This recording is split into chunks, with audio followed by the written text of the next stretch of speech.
We are a foundation that is known as the Thuso Phala Foundation. Some of you, I'm not going to take them through as to who Thuso Phala is. I'm not going to be talking about him because every time you bump against people and you start saying, I represent the Thuso Phala Foundation, the next best question is that, oh, should Thuso Phala the dance and not my colleague is really and do the Thuso Phala dance. I think that on its own is an indication that it's a good trademark. And not only that, maybe it's one of the the programs that we would have to filter on into the scope of our programs 2025, and also be in a position to claim some royalties. We can't just let go, because it has been this type of an approach. When you start talking to people, that is exactly what they say. Now, in front of me, without further ado, it's the program that is going to be unfolding. We obviously have to start with prayer. We strongly believe in the prayer, and prayer is going to give us guidance as to what direction are we taking, and for us to be in a position to be successful. I'm going to request one of the directors of the Thuso Phala Foundation, that is Mr. Cyril Khatebe, to come forward. And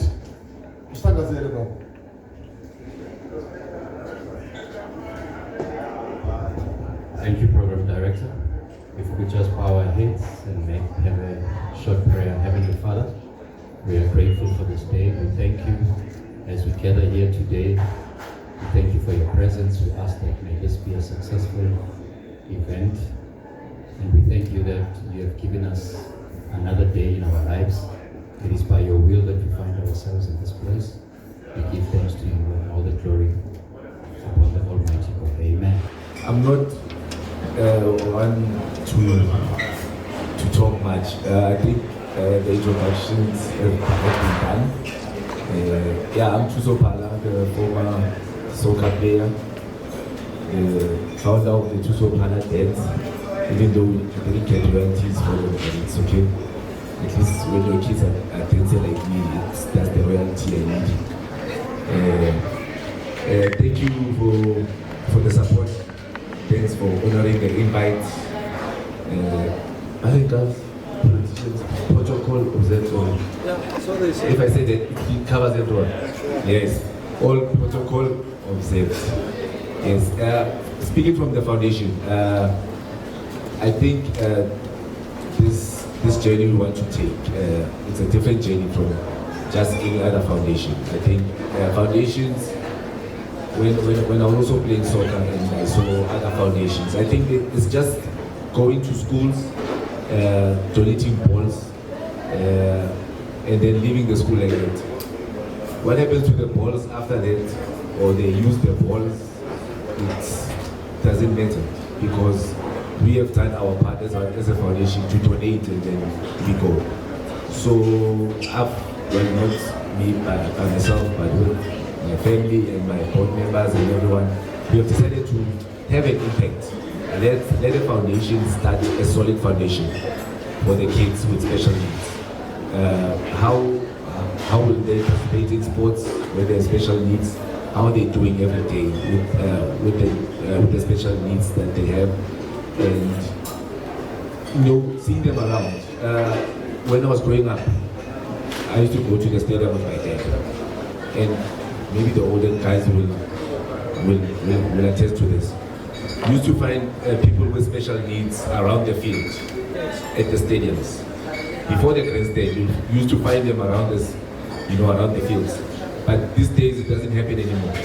So I was also surprised to meet a child like I work with here as a foundation, Wesley. I'm sure he's going to be introduced to the foundation of kids with special needs. And then when I met him a month ago, and he recognized me. Then I asked him, how you didn't even watch Super Sport play or Bafana play? He says, no, I'm a football supporter, I'm a football follower. Me seeing you here live, I would have loved to see you play on the field. So such kids also have that wish to watch their stars play live, but they don't get the opportunity anymore. So that hit home for me as a person. And this also goes to our foundation, that those are the programs we want to, include in the schools. As we know, sports brings people together. So that's one of the programs we're going to be running through. And I'm sure going forward, the programs direct of the MC. Both. Okay, both. I'm sure there'll be more information, to moving forward, what the programs we're going to do with the schools, in sports, with everyone, the integration with everyone, the cohesion. So hopefully everyone who has questions for me or for whatever in the foundations moving forward can come after and ask the personal questions. Anyone who wants to donate, I won't give you the foundation's account, I'll give you my personal account. That's fine. And then if anyone wants to be involved, I think this also goes to everyone who wants to be involved. And doors are open for you to come through. If you have a program that you want to run at your child's school, if you know of a child with special needs and wants us to be involved, we can be involved gladly. Moving forward, let's start something that will spread around, and we'll see other foundations also getting involved inside. I think it will be a great deal that you go to the stadium to see kids with special needs also being around and see their heroes. Not only see them when they visit the school for that 30 minutes and they're gone. See them play. Some of them follow football, they understand football, So also, may this be a beginning of greater things to come. We chose the right day today, Valentine's Day, the day of love. I know some of you you missed out on a breakfast in bed and dates. Sorry, but we had to choose to be here, so it's okay. There's another one coming next year. So yeah, that's from me, Thuso Phala, and thanks again to everyone for coming and enjoy the rest of the day. And thank you.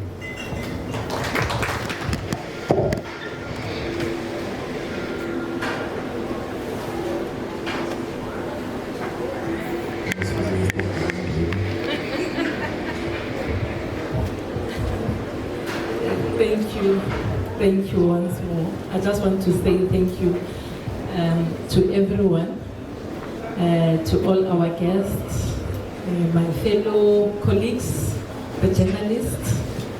Thank you for honoring this day. Now I have something, I've been talking for the past 15 years, I think I'm getting old now. I just want to read something. I have prepared something for you guys.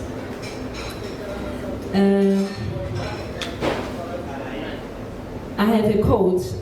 Firstly, I'd like to acknowledge our Honorable MEC Ndibale from Bujanala, our Dr. Karabo Simenya, our business partners, Rocket DNA. I want to say thank you. Our friends, our family, our schools, business partners,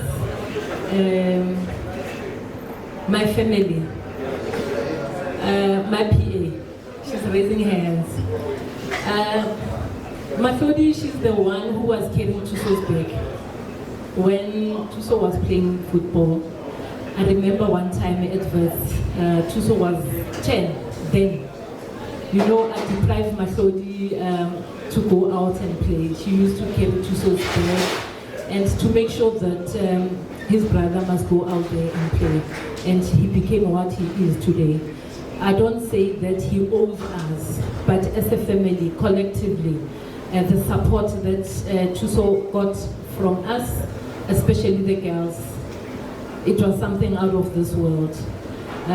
You cannot be an island. You need a supporting structure to be what you become in life. I have something here, a quote.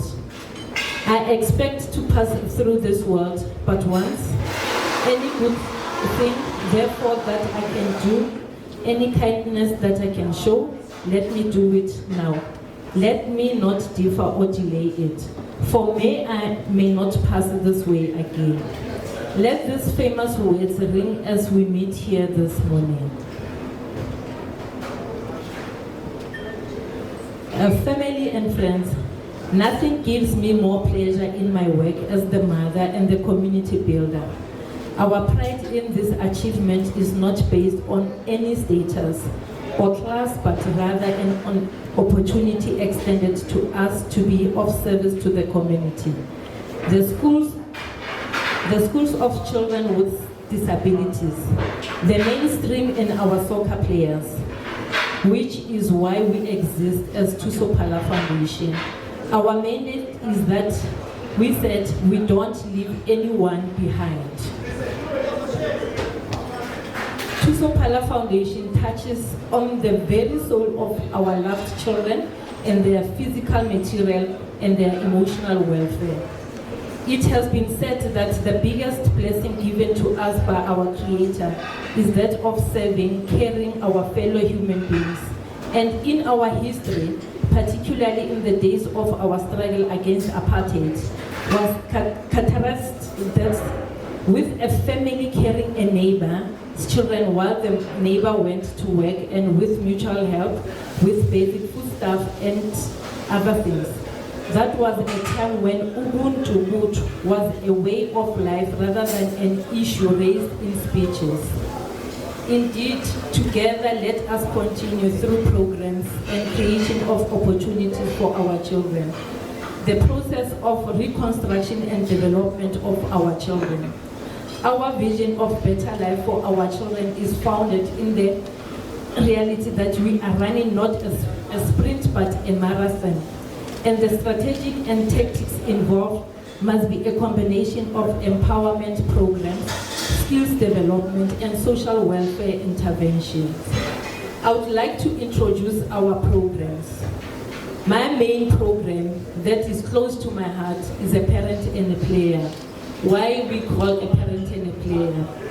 A parent is out there, a parent that needs to love, to protect, to guide, to support, and nurture. In my instant, I was there when Thuso started his career. I was there when Thuso, he fell out of the wagon. They normally say that. In football, you are as good as your last game. We normally have agents that say they will take care of our boys. The only thing that it matters to them is their pockets. You know, life after football, it never matters to them. That is the program that we need to look at. As journalists, we normally write some stories about our players, that he's no longer there, what happened to him. Why can't we go back and ask the very same agent what is all about the agent? An agent is somebody that needs to look at the contract, the welfare of the player, life after football. But in this instant, agents are not there. Once a player is no longer playing there, a player must go back to the family. Hence a player and a parent. Parents will always be there. Whether you have money or you don't have money, mothers will always be there. And in here we have 3 types of mothers. The mothers that look after their babies with special needs.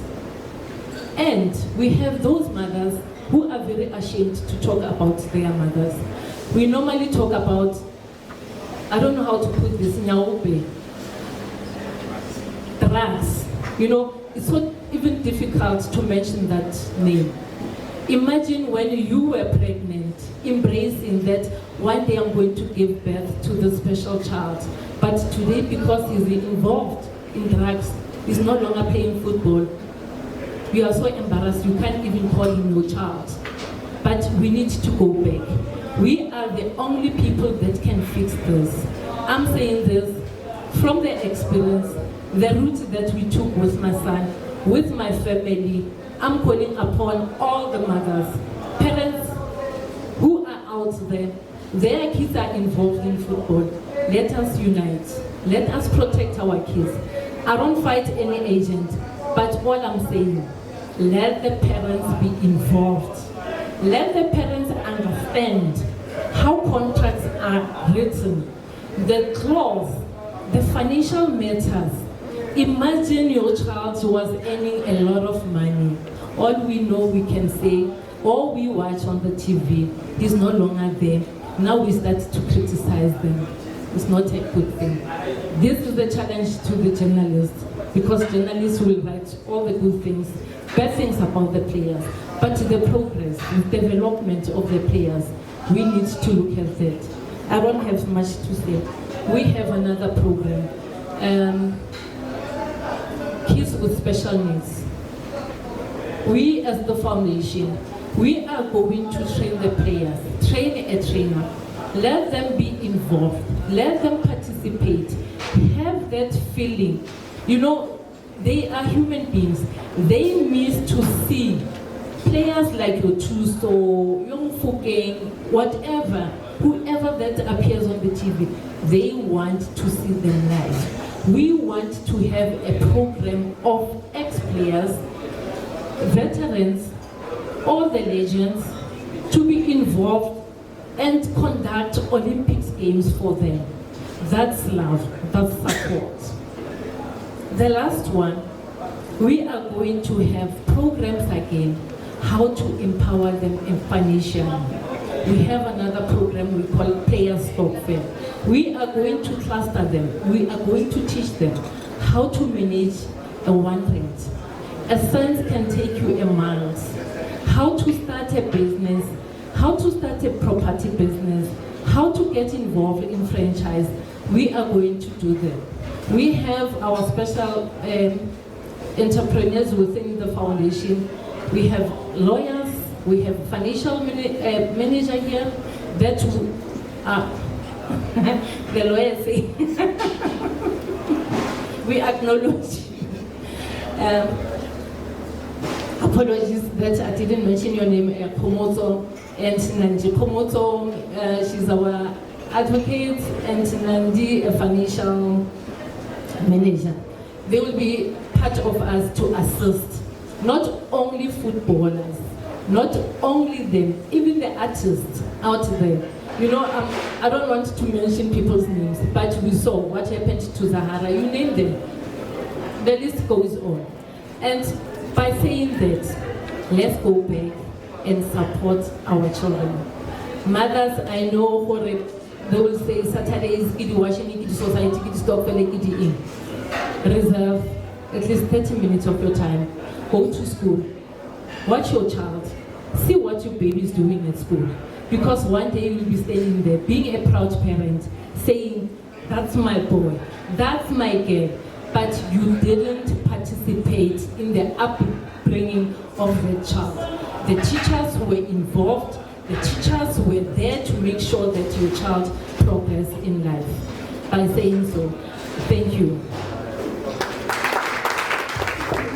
Ladies and gentlemen, my name is Dr. Karamo Siminya, and I am a government official, a proud government official. And I always say, before you are a government official, obviously you are a member of the community. And coming from a black community, it's always actually a privilege to be amongst people like yourself. It is also a privilege to be in areas like Remsach, Ferrabrook to be specific. We are a generation that has actually been kind of, not a miracle generation, but then we come from a generation of parents who had taken a huge responsibility to be disciplinarians. And for whatever reason, when we grew up, there were no bills of rights. So the only person, or the only organic thing that had to give you an instruction was your parent or your teacher. And if you are lucky enough, it was also going to Sunday school. If you are of my age, I will identify. If you are not, unfortunately, you have missed out. So, ladies and gentlemen, I am also here representing an organization called DCAC. I'm not alone. I'm with the chairperson of DCAC, Mama Shirley, and our manager, Mem Khadim. Ladies and gentlemen, when I looked around this room, I realized that those two people are kind of the most senior people that are here. So allow me just exactly, Mama Shirley, just 30 seconds to just tell these young people what DCAC is.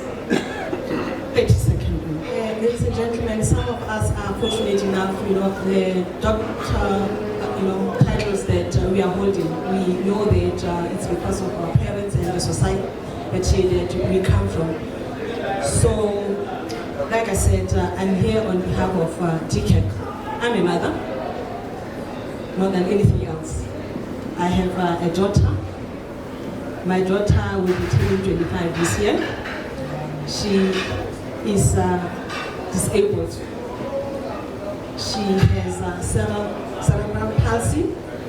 Technically, we do everything, as in everything for her. We feed her, we help her to go to the toilet, we carry her, we go with her to the malls, to the family celebrations.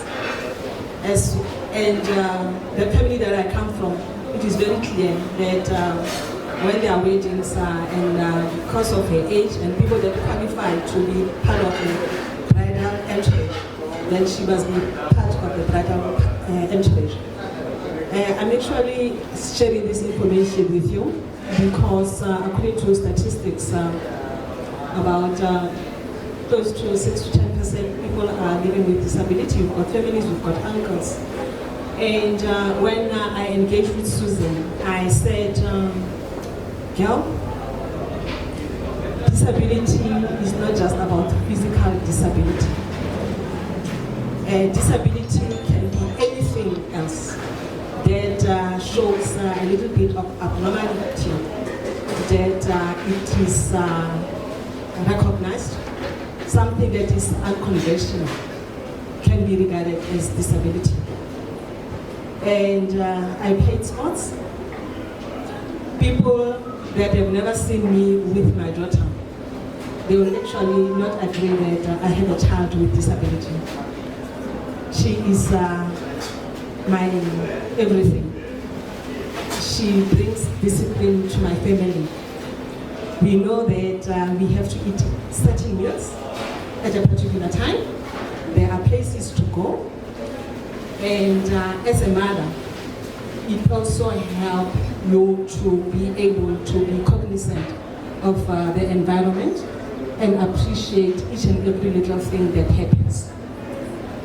In terms of where you go, the infrastructure, I was looking to say, hey, when you were introduced, I asked myself to say, I wonder how did you get up here? And I smiled because as a mother is what we experience almost daily.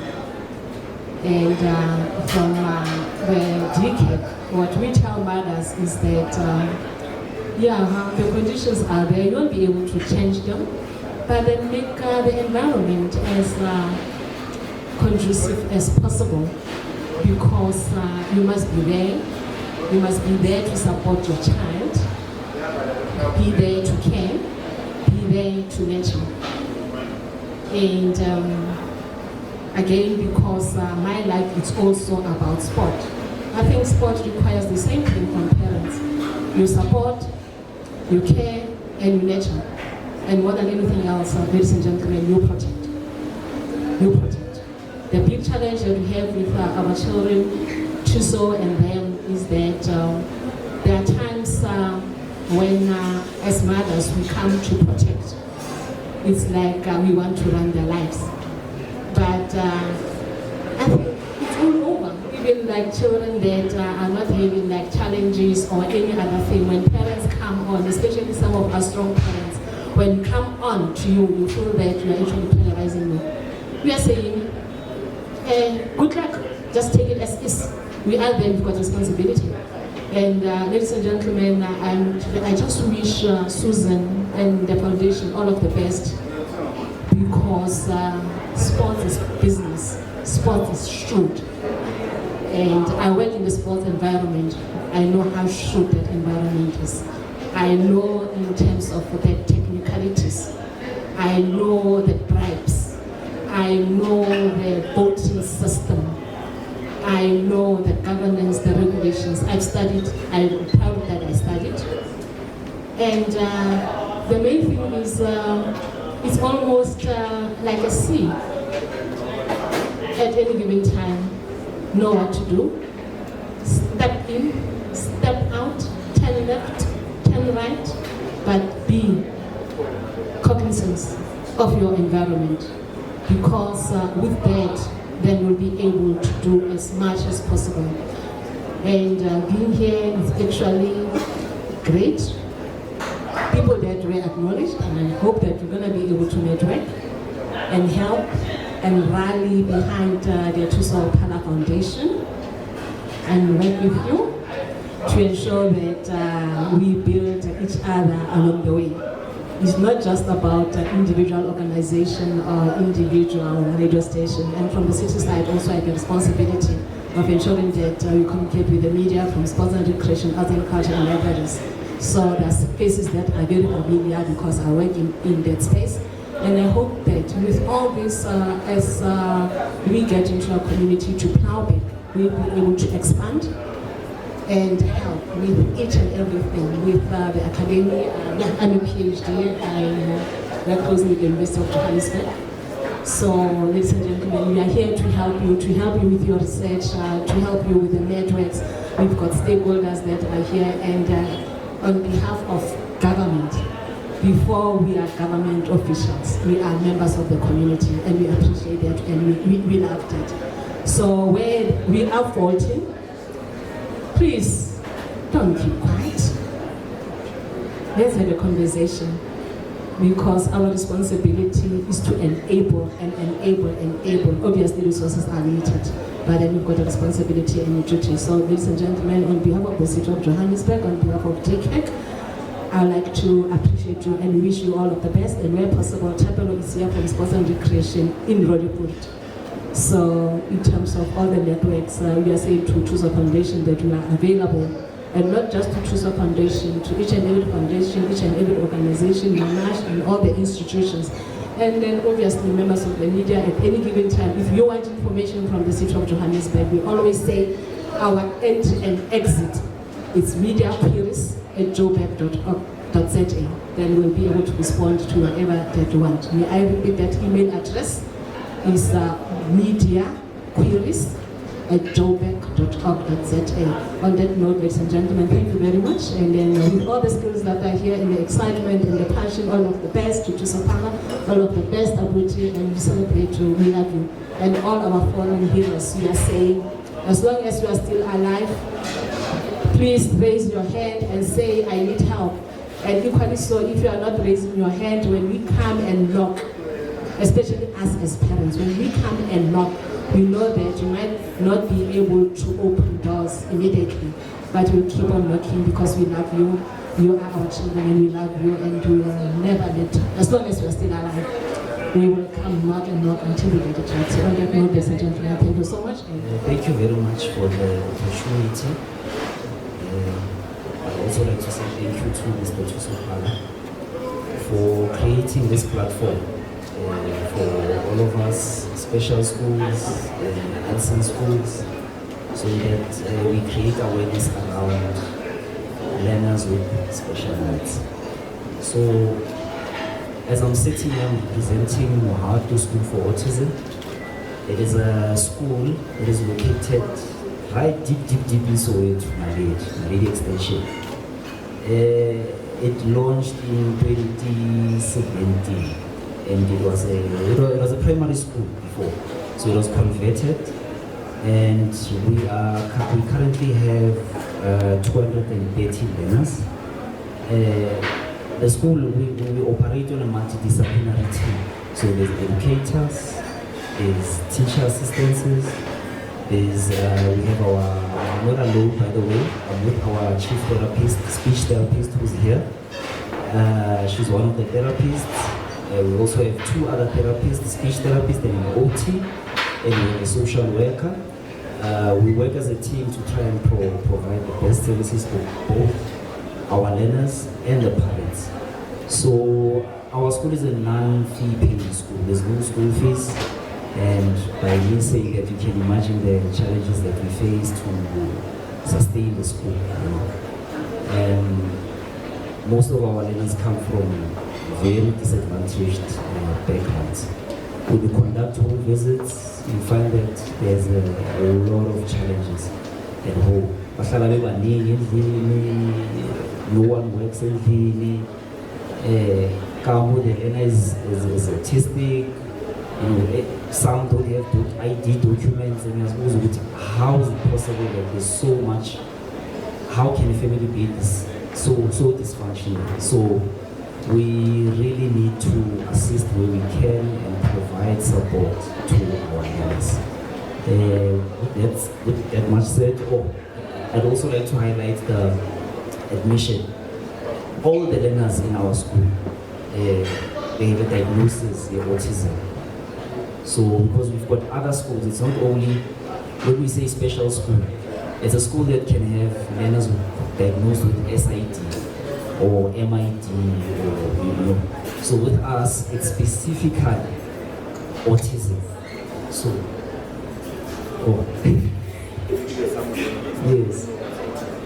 yes, true. So our plan was that I speech therapist, she'll explain more on what is autism, the characteristics, and the symptoms and signs and. But for now, we're pretty much in a school for now as to see how do we operate. We don't use our normal CAPS curriculum, but we use a DCAPS, which is differentiated, meaning we can scale down the work. Instead of just saying 1 + 1 on the chalkboard, we need to actually have items. We use the Valpo, we use a lot of images in classing. So just so that they can understand, some of our learners struggling with pencil, they can't even hold a pencil. So those are some of the issues. But going back to the admission, that speech therapists will go into deep when it comes to autism. Going back to admission, the learner needs to have a authentic diagnosis from the doctor that says this child or this learner is ASD. Then it can have other comorbidities here, whether it's ADHD, ADD, the SID can be there, but the primary diagnosis needs to be autism, as well as a report, a psychological report. But those things we receive via the district, they bring the files to the school, and then the admission committee will then look at those files and say, we need to call this learner, we need to call this learner or these parents, and then they come through to the school, we induct them, and then in the school. That's if not going to see space, because that's another problem that we have. The ratio of autism, it's 1:8. So 1 learner equals to 8 learners. So we need to have, the number must be maybe parts so that we can give them as much attention as possible. Lastly, we do provide transport for our learners. It has been subsidized by the Department of Education.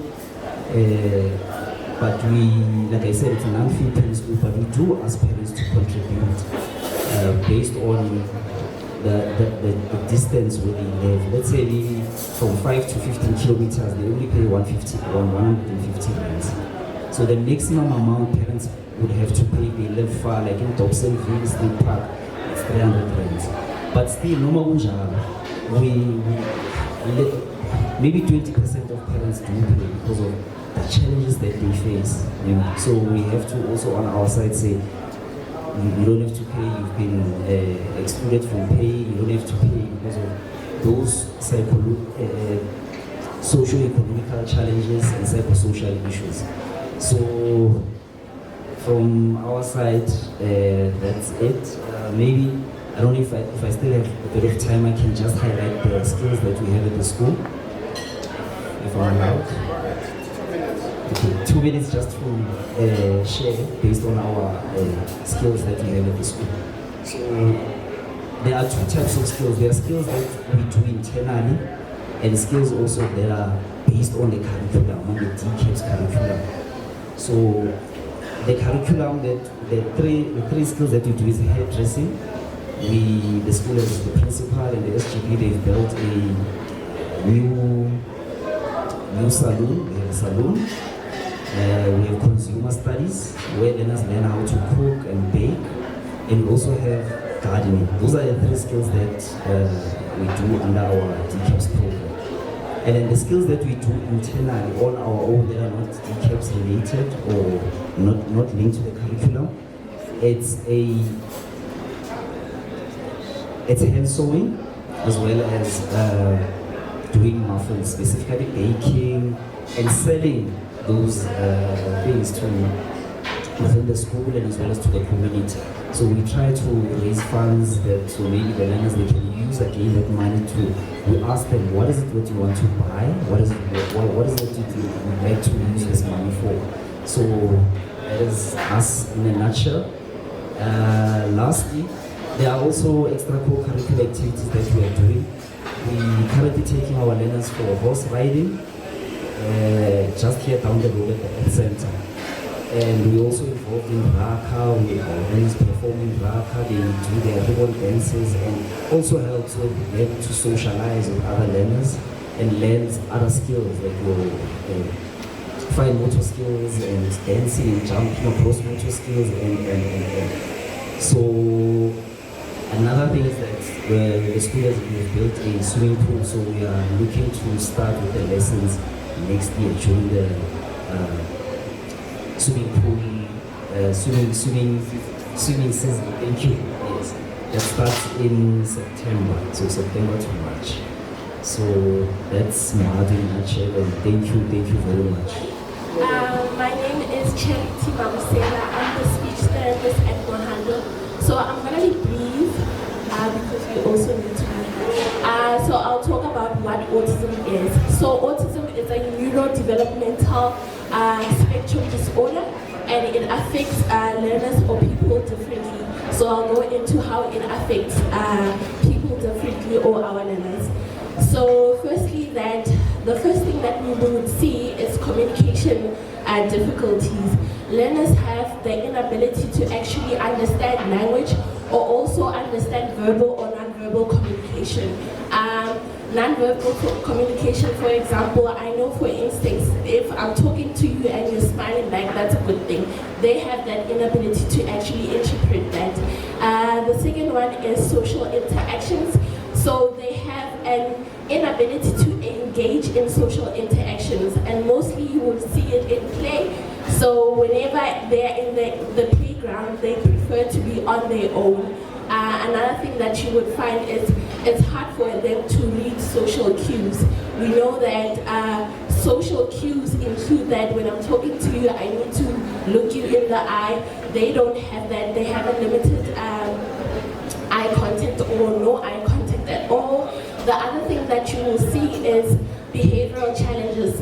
Because they have this inability to actually communicate, it then trickles down into behavioral challenges, because you would remember, how am I going to tell you that I don't like this if I can't even say it? So mostly they communicate through behavior.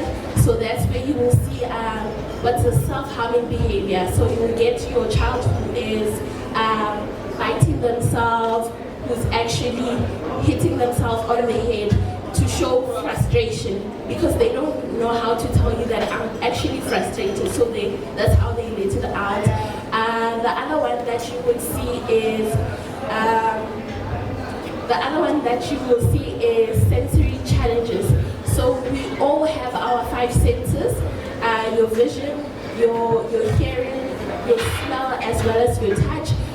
So some of them are either hypersensitive to such a stimulus, or others will be hypo. So you will get, for instance, that some are hypersensitive to sound. If you would listen in this room, there's different type of sound. So you will get that their system are not able to actually regulate it, because we are able to concentrate, because we are able to regulate all the sound. For them, if they're hypersensitive, they hear it, they hear everything. So you would find that most of the time they try to block their nose by actually doing this on their ears. Another one is that they're very sensitive to touch. Some they want touch, some they're very sensitive to touch. That's where you find your picky eaters. eaters. It's because when you're eating, your tongue actually feels everything. So if you're hypersensitive to touch, most of the things that like your crackers and stuff like, you wouldn't find that appealing or nice because it's actually you feel everything. So I've talked about those ones. Another one that we would see is developmental delays. So it's either they have a delay in speaking, walking, such. It's either you have both or you have a single one. So some can walk normally and stuff like that, but others it's twice. They can't walk properly and they have a speech delay. Another one that you would see is repetitive behavior. So you would find that they would sit in a corner, bang this thing the whole time. That's the repetitive behavior. And the other one that you would see is actually seeking, like I've already mentioned, seeking something. They like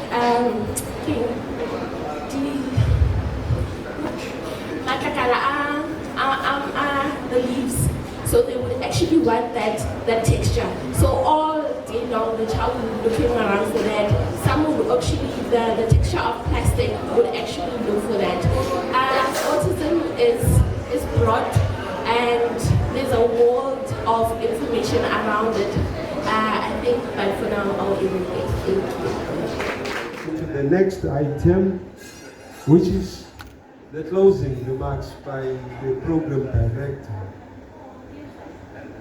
We are very happy as a foundation that you responded, you contributed, you highlighted, you taught us, you are committing into a situation where we're going to work hand in glove.